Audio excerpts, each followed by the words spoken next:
Hi, I'm Talisman96, welcome back to the channel, and welcome back to the iOS 6 Simulator Devlog series. In today's video, we're going to be updating the lock screen of the simulator.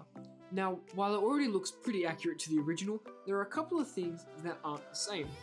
One of the most notable things being is the absence of the slide to unlock text.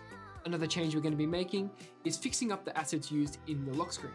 The last thing we're going to be adding in this video is the Media Control Center, which can be accessed on iOS 6 by double-clicking the home button. Now, just a side note, until an actual music app or music system is implemented into the simulator, this menu is going to be largely useless. The only thing that will really work is the volume slider. Without further ado, let's get straight into the video. So first things first is I've just imported all the assets that can possibly appear on the lock screen. Now there might be more, I'm not sure, but for now, this is just about everything. If you want to find it yourself, the file path is on screen. If you have a jailbroken iPhone or iPod or device that's running iOS 6, follow this path in program or file viewer of your choice and you'll find the assets. So I'm gonna go ahead, we'll start the time lapse and we'll start putting in all the assets.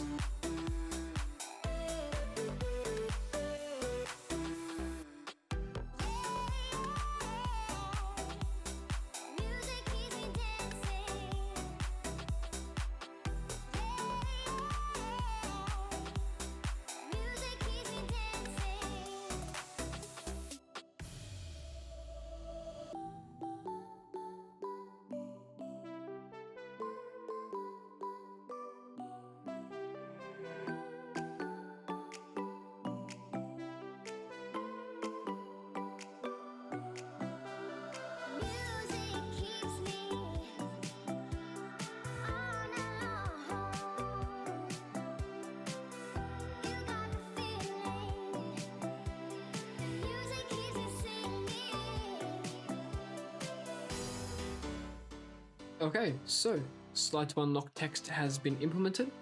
Let's quickly test it out.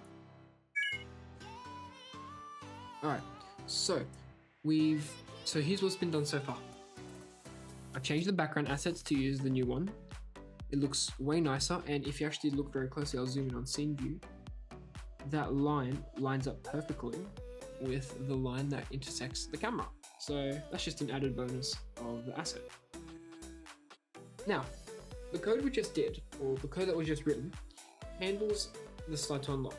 So when I grab the slider, as I drag it, it goes over slide the text, and once it gets to about halfway, it fully disappears.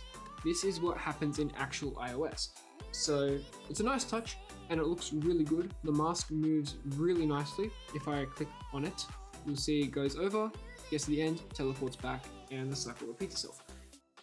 So as always, sliding to unlock still works as normal. Go to the end and it goes straight across. All right, next thing to do that I forgot to mention in the intro is when you grab it, the handle, and you move it to somewhere that's not the end, it snaps back. In actual iOS, it smoothly moves back to the beginning.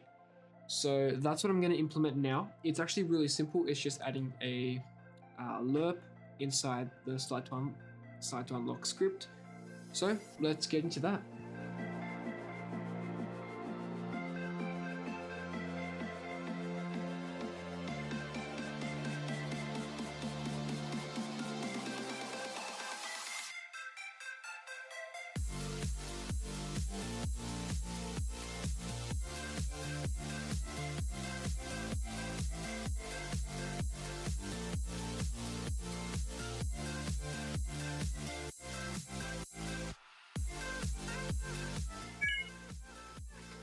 Alright, so the new code has just been implemented.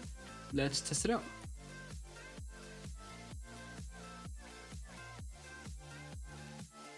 Interesting. I think I may have done something wrong. Let me go back, revise the code, and I'll come back.